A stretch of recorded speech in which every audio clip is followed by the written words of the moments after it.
ஒரு அழகான கிராமத்துல ஒரு வாட்டர் பியரர் இருந்தாராம். அவர்கிட்ட 2 பார்ட்ஸ் இருந்துச்சாம். ஒரு பார்ட் பர்ஃபெக்டாவும் இன்னொரு பார்ட் சின்ன ஓட்டையோடையும் இருந்துச்சு. அவர் டெய்லியும் ரிவர்ல இருந்து வீட்டுக்கு வாட்டர் கொண்டு வரும்போது பர்ஃபெக்டான பார்ட் ஃபுல் வாட்டரும் கொண்டு வந்துரும். ஆனா குட்டி ஓட்டை இருக்கிற பார்ட் மட்டும் ஹாஃப் வாட்டர் தான் கொண்டு வருமா. அந்த கிராக்கடு பார்ட் ரொம்ப சேடா இருந்துச்சு. என்னால எந்த யூஸ்மே இல்ல, நான் வேஸ்ட் தான் சொல்லி ஃபீல் பண்ணிட்டு இருந்துச்சான்.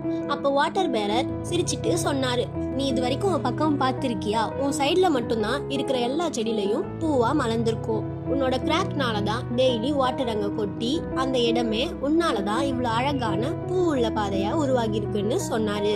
அன்னையில இருந்து தண்ணி எடுத்துட்டு வர அப்போலாம் அந்த குட்டி ஓட்டை உள்ள பாட் ஹாப்பியா செடிக்கு தண்ணி ஊத்திக்கிட்டே வருமா. இதுல இருந்து என்ன தெரிய வருதுன்னா, நம்ம வீக்னஸா நினைக்கிற விஷயம் கூட ஒரு நாள் நம்ம ஸ்ட்ரென்த்தா மாற வாய்ப்பு இருக்காம். அதுவும் ரைட்டான பர்பஸ் இருந்தா. புரிஞ்சுக்கோ, போய்ச்சுக்கோ.